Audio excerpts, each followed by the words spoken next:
In our headlines on this Wednesday, May 20th, here in South Korea, government-mediated negotiations between Samsung Electronics and its labor union with regard to the company's performance bonus system are running into rampant obstacles, raising the prospects of a planned walkout starting tomorrow.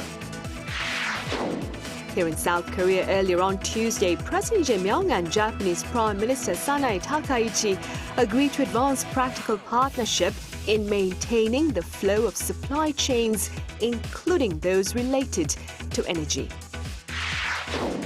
Meanwhile, after pausing a scheduled strike against Tehran, U.S. President Donald Trump warns military options remain on the table. Iran, in response, asserts it will open, quote, new fronts if U.S. assaults resume. We start on the corporate front today as critical talks between Samsung Electronics and its labor union resumed about an hour ago after collapse earlier on this Wednesday amid much concern of the broader ripple effects of a planned walkout. For more on this, I have my colleague An Sung-jin standing by on the line.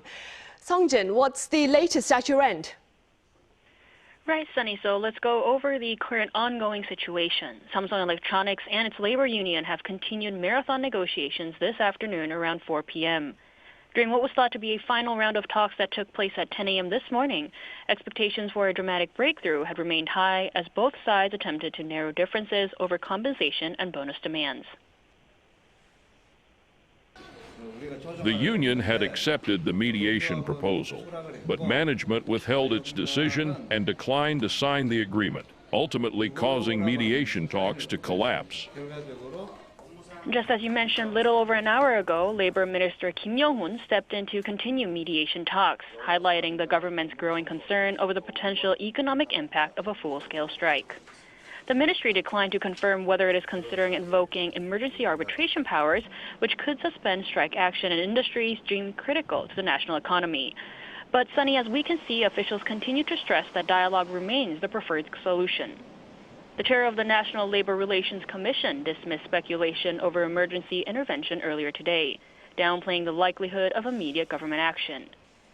The Blue House expressed deep regret over the failure of the mediation process and urged both sides to continue negotiations, with President Lee Jae-myung also weighing in by stating that while collective labor action is legitimate, there must be an appropriate line. Right then, Sung-jin, could you tell us a bit more about what has been said by the labor union and the management? Right, the labor union had officially announced this on their website earlier, confirming that they will be proceeding with a general strike as planned to exercise their rights, though we will have to keep an eye on this. There is deep regret that the mediation process ended without management making a final decision. We will enter a full strike starting from tomorrow. Samsung Electronics had also expressed regret over the collapse in negotiations, saying it would continue efforts to avoid what it described as the worst-case scenario. We apologize for failing to reach an agreement and will continue efforts to resolve the dispute. In a statement, management argued that it had already accepted most of the union's demands regarding performance-based bonuses, but added that the persistent demand for compensation for profit-losing divisions would be unacceptable. It also warned that accepting such demands could undermine its core principle that compensation should follow performance. But Sunny officials say that with negotiations continuing, they may reach an agreement before the strike tomorrow.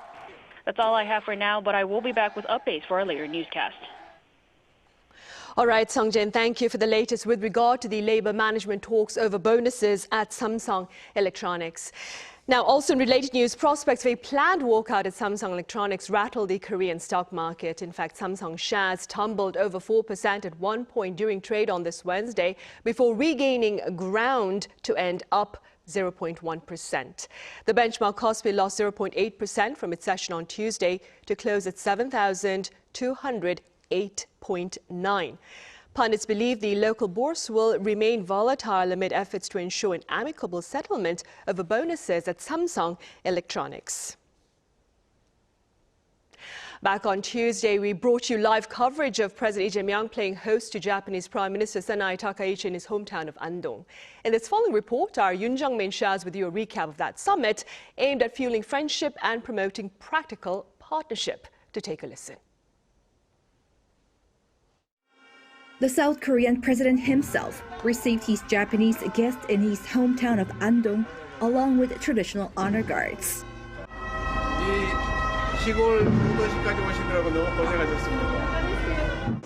President Lee Jae-myung and Japanese Prime Minister Sanai Takaichi reaffirmed on Tuesday their bilateral partnership in the face of global uncertainties. 취임 후 벌써 네 번째 이렇게 만나게 됩니다. 그야말로 한일 간의 셔틀 외교의 진면목을 보여주는 것이라고 생각합니다.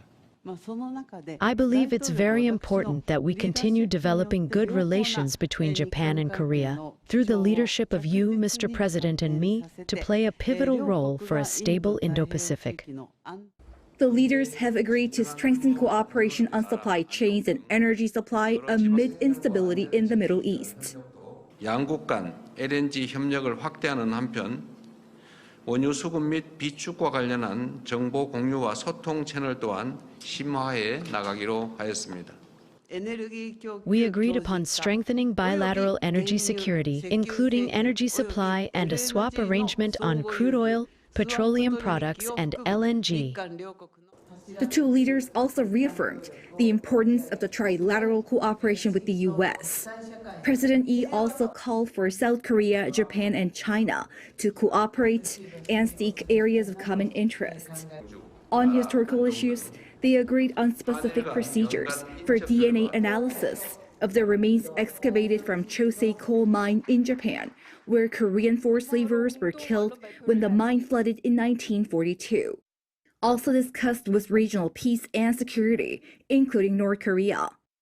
After dinner, the leaders watched a Korean traditional firework festival called Chulbulnori, combined with a pansori performance.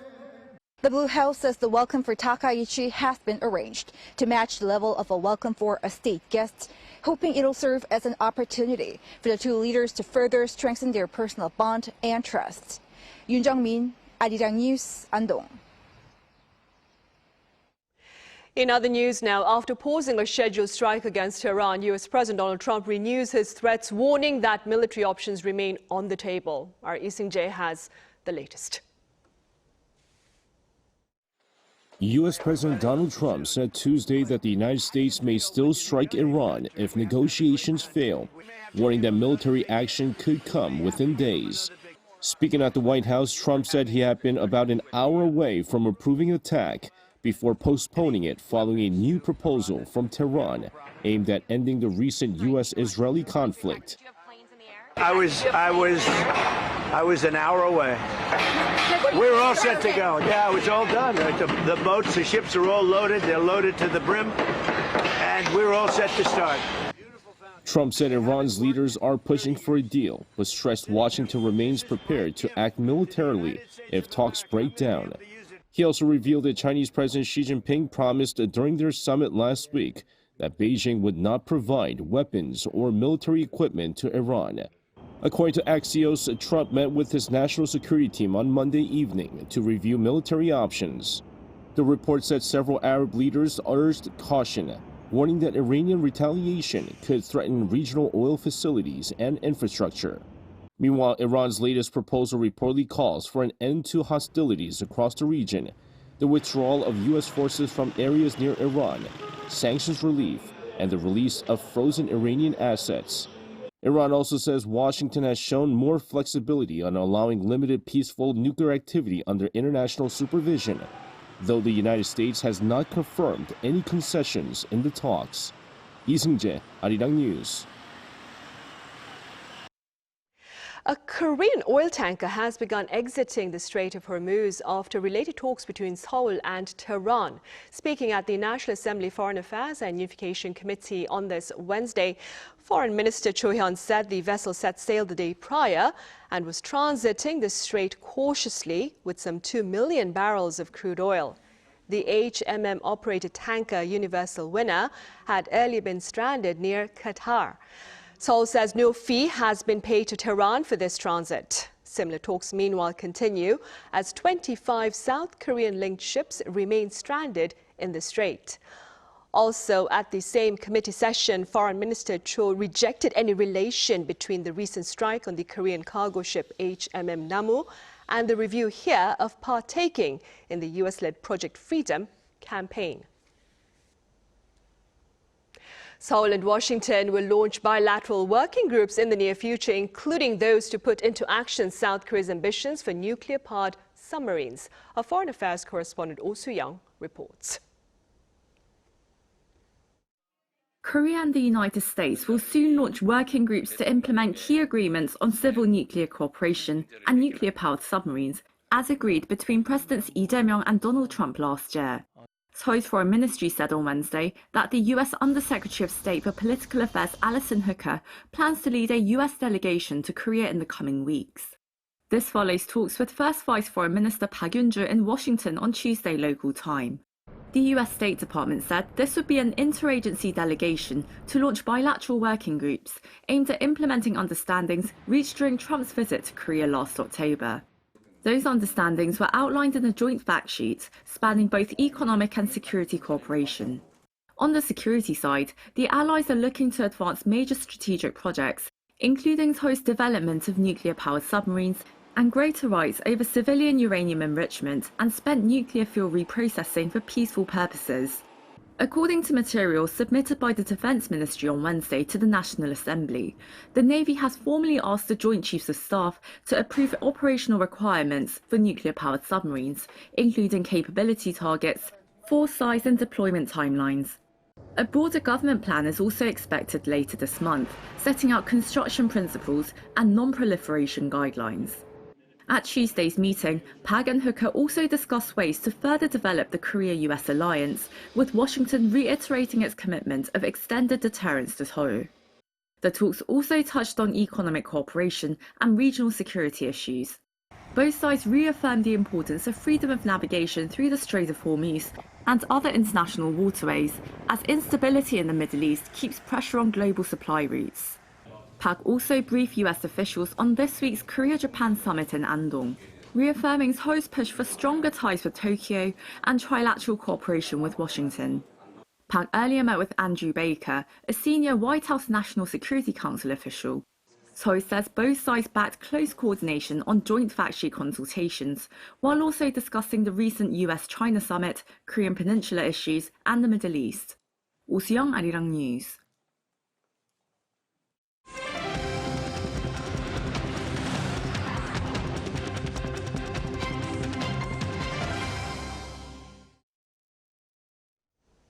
Korean screen productions and their directors are making their presence felt at this year's Cannes Film Festival in more ways than one. Our Cho Young-eun tells us how. As a mysterious beast transforms an isolated village into a living nightmare, a desperate fight for survival erupts into catastrophic levels of chaos, captivating viewers with the overwhelming suspense. One of the most highly anticipated films at the 79 Cannes Film Festival, the Korean film Hope is competing for the festival's highest honor, the Palme d'Or. Returning to Cannes for the first time in a decade, director Na Hong-jin has once again captured global attention with a work many are describing as an entirely new cinematic genre. It started with thinking about how I could approach a crime story, and then how to make it feel different from my previous work. As I kept turning it over in my mind, the story somehow ended up in outer space. Following its world premiere on Sunday, expectations are rising for the film's success at the closing ceremony this weekend. Of course, the actors also did a great job of performing those moments in a way that would allow the audience to take them as witty and humorous. But I'm still curious to see how the audience will take it. At the Cannes this year, Korean film director Park Chan-wook also drew attention, serving as a jury member while receiving France's highest cultural honor. Reflecting on the growing global influence of Korean cinema, Park noted that the international film industry itself has become more open to diverse voices. Korea is no longer considered a peripheral country in cinema compared to 20 years ago. I wouldn't necessarily say Korean films themselves suddenly entered at the center. Rather, I believe the global film industry has become more open to embracing a wider diversity of films. Meanwhile, the team of Kunche also made headlines following the film's world premiere in the midnight screenings, a non-competition section at the festival. Director Yeon Sang-ho once again placed Korean cinema at the center of the global film scene with his new zombie thriller, while iconic actors, including Chun Ji-yeon, celebrated their first official invitation to Cannes with a Korean movie. As Korean filmmakers and actors continue to leave a strong impression on the international stage, their growing influence highlights not only the originality of Korean cinema, but also Korea's expanding cultural presence in the global film industry. Jo Young-eun, Arirang News. In about 2 hours' time, South and North Korea will see their female footballers squaring off in a semi-final match for the regional championship. That being said, our Kim Bo-kyung covers the broader implications of this engagement on the football field. A North Korean women's football team going up against the South Korean side is indeed a rare scene. It has been 8 years since North Korean athletes last visited South Korea to compete in a sporting event, which was the International Table Tennis Federation World Tour Grand Finals in Incheon in December 2018. It also marks the first visit by a North Korean women's football team to the South since the 2014 Incheon Asian Games. Eyes have been on whether this match between Daegoyang Women's FC and Suwon FC Women can serve as a chance to seek a breakthrough in improving inter-Korean relations. One expert, however, cautions against putting too much political meaning to the event, as this was North Korean leader Kim Jong-un's pragmatic approach to show off the superiority of the regime by, if possible, winning the match. If the women's football team from North Korea performs well, it can show the strength of the regime, raise public morale, and improve the country's image internationally as a more normal state. In that sense, it can serve several purposes at once. The fact that Kim convened a meeting with commanding officers of the armed forces on the day the team arrived in the South and ordered to strengthen frontline units along the military demarcation line shows that the regime's policy of two hostile states firmly remains in place. North Korea sees physical barriers and fortifications along the border as a key symbol of separating the two Koreas into distinct states. In that context, even though a football match between the two sides is being held in South Korea, this appears to be a gesture showing that its two-state policy toward the South has not changed. Still, if small measures of trust can be built while maintaining the pure purpose of sports, the expert added, this could be a small but important step toward peace on the peninsula. Kim Bo-kyung, Arirang News. Meanwhile, an annual event that offers adoptees the opportunity to experience the culture of the country of their birth is currently underway. Our Chong Hye-rim reports from the ground. 95 different stories from 14 different countries gathered in Seoul on Monday, the opening ceremony of the Overseas Korean Adoptees Gathering hosted by OKAG marked the beginning of a powerful collective homecoming. I do not speak Korean. I do not understand all the rules and customs of the culture, but I do eat bibimbap every chance I get. Only later did I circle back to questions of identity and origin. What I can tell you from my own experience is this: my Korean story has just begun. For organization leaders who have dedicated their lives to supporting this community, this return represents a monumental chapter. You will still have a need to find something that is beyond what your adoptee family can give you, because normally you will not look the same. You will find it very common to have the same kind of questions and have the same kind of doubts. So I think going back for us is a way to deal with that, and we support each other while we are here. That ongoing journey moves straight into the heart of traditional Korean culture today. Participants gathered at Namsan-gol Hanok Village to experience a tea ceremony and an etiquette classroom, taking their first steps towards practicing customs they had never known before. For participants like Matthias from Sweden, it's also an exploration of a modern, fast-paced city. So I've just been walking around, feeling the vibe of the city, and just enjoying my time here, really. There's not really much to do back home if you're trying to go out at 11, 12 p.m., which is completely different from Seoul. So it's been really fun, and yeah, it's very different. It's still just a good chance for me to explore more and learn more about where I'm from. Another way participants connect with their roots is through food. Separated from their birth countries from a very young age, some are even trying traditional 시장 food, such as 빈대떡, for the first time. Whether they're searching for profound, lifelong answers to their past or simply soaking in the energy of Seoul, this gathering proves that coming home has no single predefined tract. Through this event, adoptees embraced their own stories in different ways. 정혜림, Arirang News.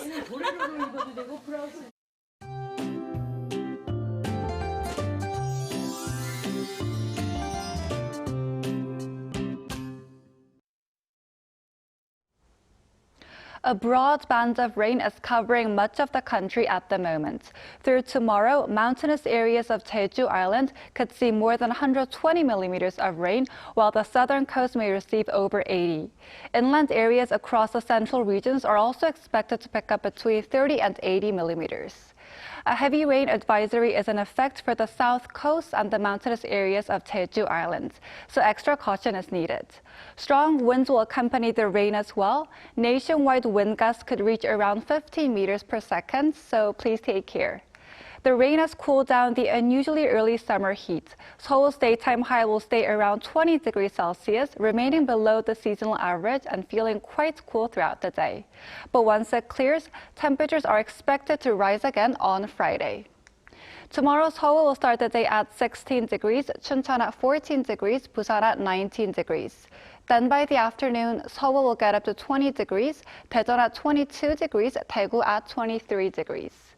Most of the rain will taper off by tomorrow afternoon, although parts of the east coast of Gangwon-do province and Jeju Island may continue to see showers into the evening.